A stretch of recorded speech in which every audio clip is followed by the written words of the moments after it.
You got time? Thanks for choosing to stay. Let's go. I'm Craig. This is Bible Time. If you want more daily Bible, hit the thing. And this verse right here is so quoted and sometimes misunderstood. Here's the verse. Let's talk about it. Jeremiah 29:11.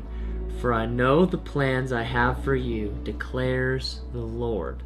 Plans for welfare and not for evil, to give you a future and a hope. Okay, this verse is quoted all the time, and sometimes we just don't even think about the context. We just apply it. We say it to our friends, we say it to ourselves, we say it to a crowd of people, and it's just like, hey, this is for you. Now, here's the thing about reading the Bible.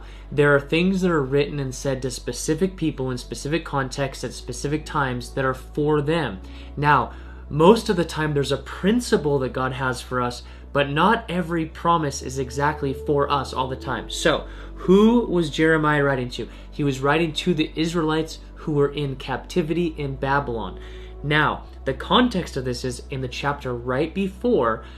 Basically, God calls out this false prophet, Hananiah, for saying, hey, in 2 years, you're going to come out of captivity, out of Babylon, and you're going to be back home. And Jeremiah, who's a true prophet, is like, that's not actually what God is doing.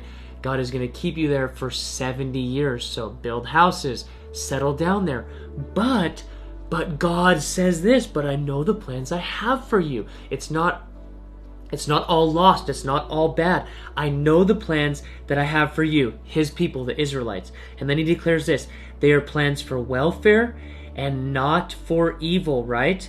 It's not evil plans, even though you're in captivity, even though you're going to be there 70 more years.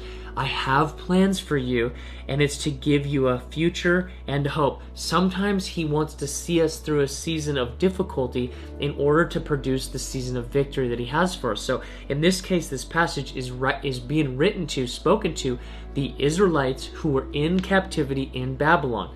So that's what the passage is and who it's to and the context with which it's found. So what do we do with it as modern day Jesus followers? Well, we take the principle and we say, what are the principles that are still true today? That no matter what we're going through, God has a plan in the future. He has our best in mind, and he will work that out. So this isn't explicitly spoken to us, but we can apply the principles of this passage to our life because God is still the same God. He's good, and he does have plans for us in the future, though the context might look different. So put your trust in him. It's good.